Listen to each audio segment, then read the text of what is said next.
Ang problema kasi diyan, na-warningan mo na si Bato. Ibig sabihin, mag-iingat na yan. No? Either magtatago yan or hindi na yan lalabas ng Senado. Kung sakali na biglang magbago yung posisyon ng gobyerno at ang gamitin nila hindi yung extradition track, kung hindi yung surrender track. Wala nang maraming paligoy-ligoy pa. Diretso sa punto na. Maiksi lang ang komentaryo, pero diretso sa punto. Maraming kuro-kuro, may tiwali, may totoo. Dito, sa Puntong Diretso tayo. Punto Diretso. Maaresto kaya si Bato kung magtago ito sa Senado? Yun. Ha? Yan, pag-usapan natin yan, no? Mga kabunyog, mga kababayan. Kasi hindi talaga malayo yan. Dalawa lang naman ang pagpipilian ni Bato. Actually, tatlo pala. Ang una, sumurinder na kaagad. Sumurinder na. Pangalawang pwede niyang gawin, magtago siya.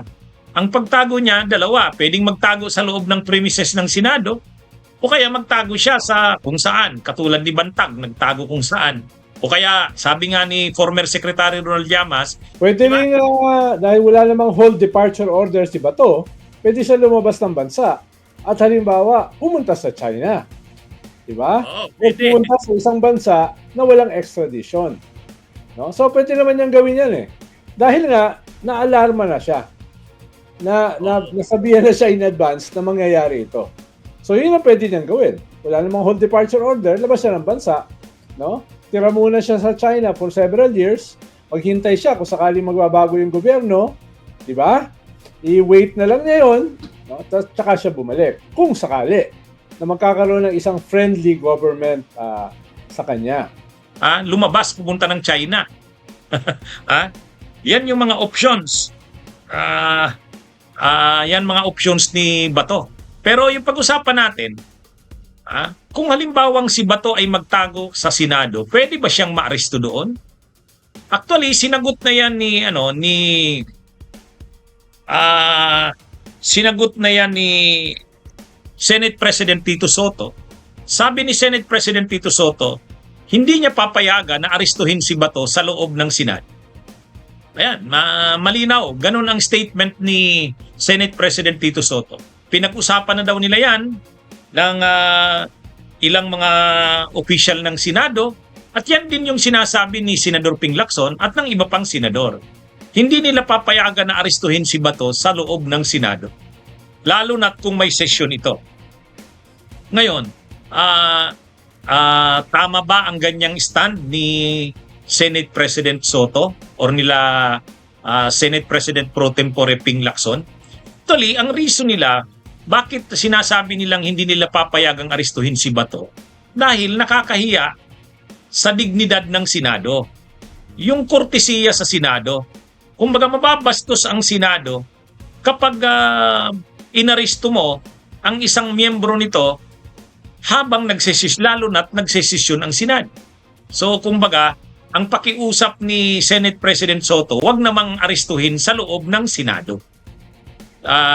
Kumbaga, mababastos naman masyado ang Senado. Kaya yun ang reason. Dignidad ng Senado ang pinoprotektahan ni Senate President Soto, nila Ping Lacson at ang iba pang mga senador. Kaya nila sinasabi ang ganun.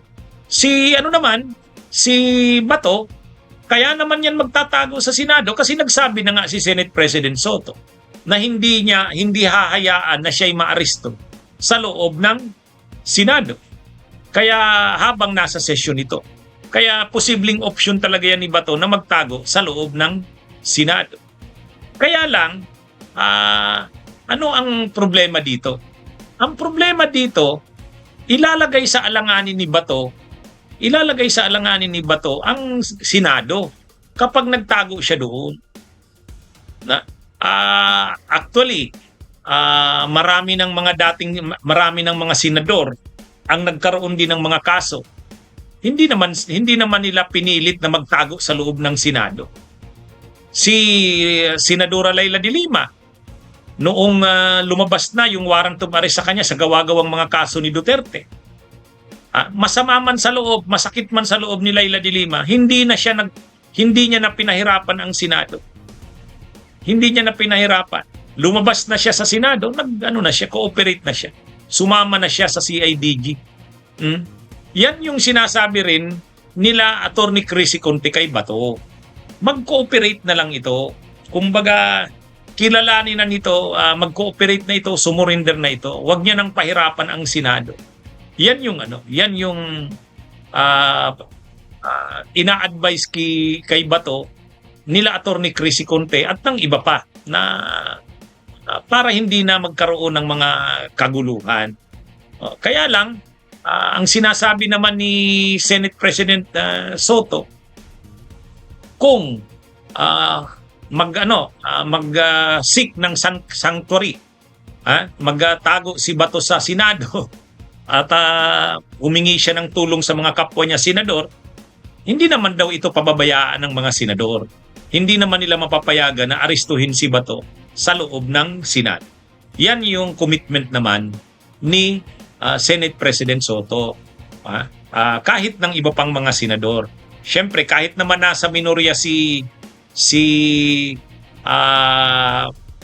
Bato de la Rosa, kahit naman wala yan sa mayorya, oposisyon yan, pero inaano rin nila ito. Kumbaga, gusto rin nila itong protektahan na wag namang arestuhin na parang mababastos na ang Senado. Kasi kapag inaresto si Bato sa loob ng Senado, ang mababastos diyan hindi si Bato, kundi yung Senado.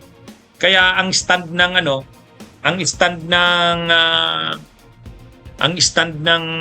nila Senate President Soto, wag namang arestuhin. Pero kung nasa labas na daw ng premises ng Senado, wala na silang control diyan. Wala na silang control diyan. Kumbaga, yun lang naman ang pakiusap ni Senate President Soto. Go ahead, make my day, Mr. Trillanes! Bihan mo! Sige ka lang, ngak dyan ng ICC. Sige! Go ahead! Sumama ka pa! Mag-serve ng warrant! Sumama ka! Ikaw mismo magpusa sa akin! Sir, wala akong concern na Bunyog, halikan na kasama ka. Bunyog, kapag buklod ay may pag-asa. Luzon, Visayas, Mindanao, isa ang pananaw. Sa bagong Pilipinas ang bunyog isisigaw. Bunyog, bunyog, bunyog.